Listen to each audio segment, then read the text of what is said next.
Hello. So I'm still on hiatus. I still feel terrible.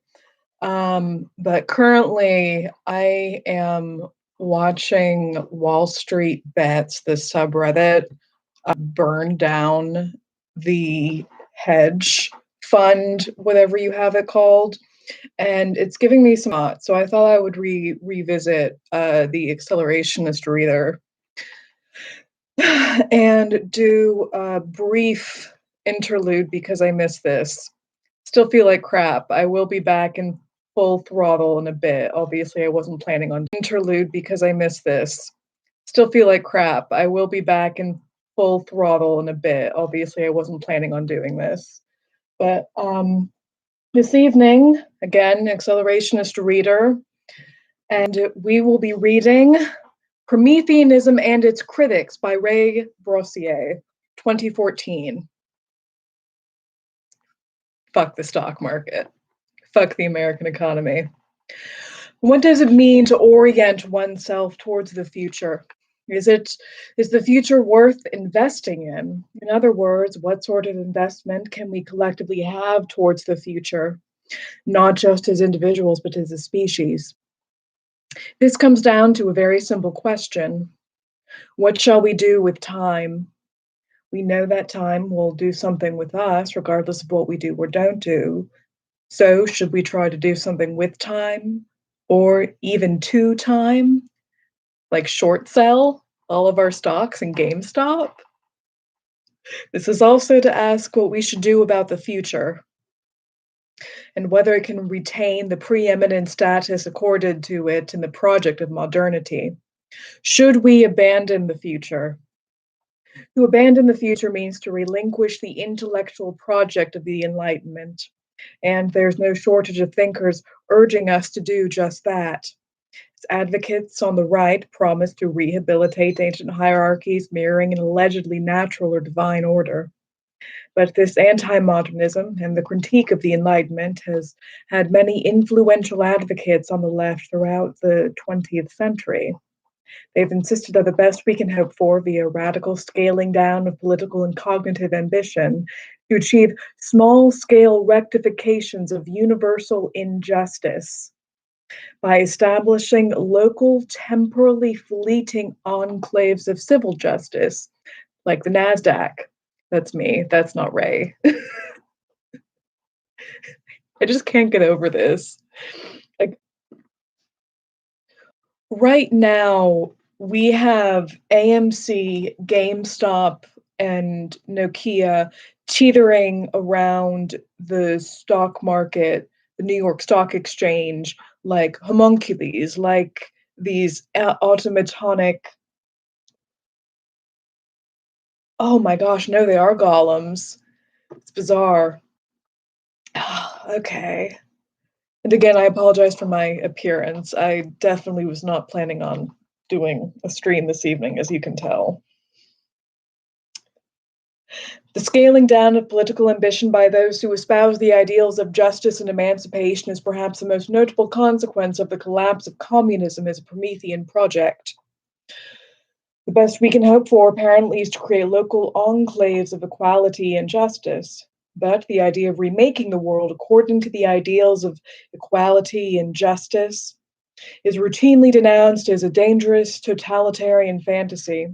These narratives, whether on the left or the right, draw a direct line from post-Galilean rationalism and its advocacy of the rationalization of nature to the evils of totalitarianism. I want to critically examine some of the presuppositions underlying the philosophical critique of Enlightenment Prometheanism. I want to propose that the cardinal epistemic virtue of the Enlightenment consists in recognizing the disequilibrium which time introduces into knowing and trading. Knowing takes time, but time impregnates knowing. In this sense, the rationalist legacy of the Enlightenment affirms the disequilibrium of time. The catastrophic logic that is articulated in the best of J.G. Ballard's narratives is precisely about this cognitive appropriation of disequilibrianism. Is to engage in what Hegel, did I pronounce that correctly? Hegel called Tarrying with the negative, which, as Zizek helpfully points out, is the virtue that Hegel ascribes to the understanding, the faculty of opposition rather than reason, the faculty of conciliation. In other words, it is the understanding, the faculty that dismembers, objectifies, and discriminates, which first exercises the power of the negative and will be subsequently consummated by reason. This is indispensable to cognition before we can presume to overcome the opposition. We must first have to be capable of articulating it correctly. The dialectical myopia simply to oppose reason to understanding or contradiction to judgment, even though they were separate faculties, holding up the former as good while castigating the latter is bad. Only the understanding could oppose reason to understanding. Dialectics affirms their indissociability. Where he says something, I want to talk about how fucked up capitalism is right now. Come on, I know you're in here.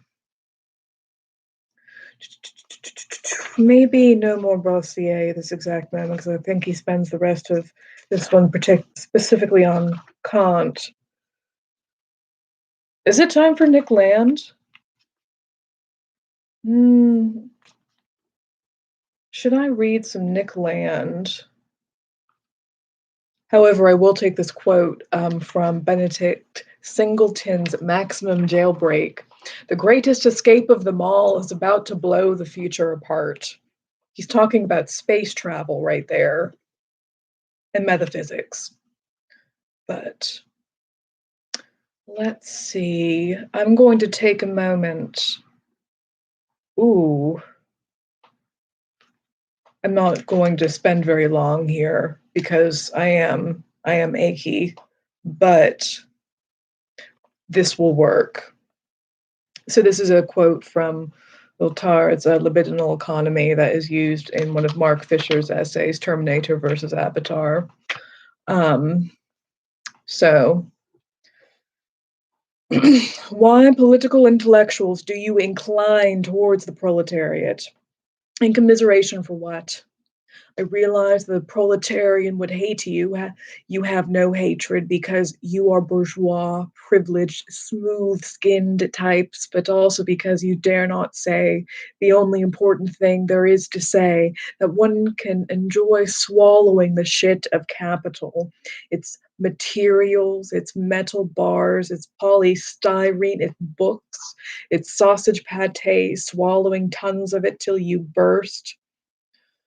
And because of instead of saying this, which is also what happens in the desires of those who work with their hands, arses and heads, you become a leader of men, what a leader of pimps.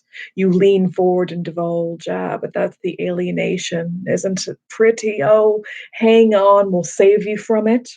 We will work to liberate you from this wicked affection for servitude. We will give you dignity. We will give you stocks in GameStop.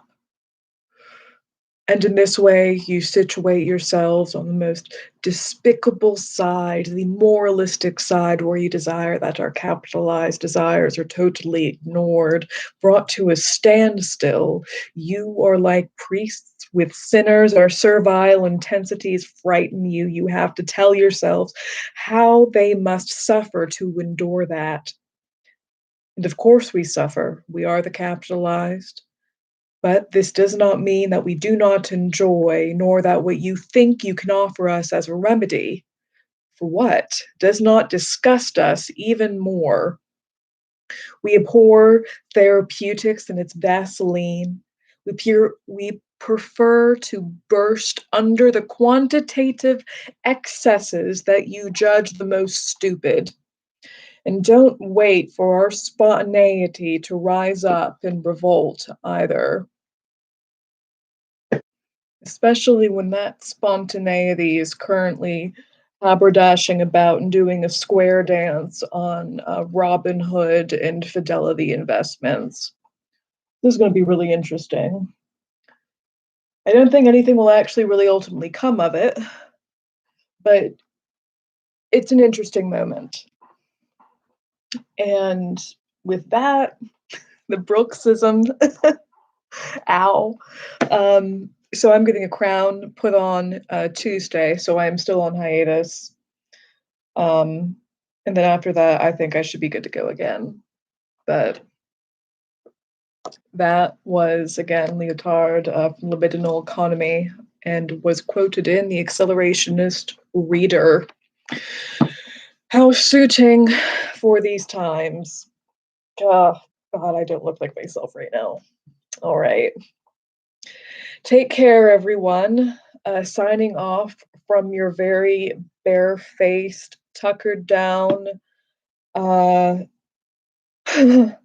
proletariatized sucker for a good vegetable pate du GF. Oh, gotta hit the button.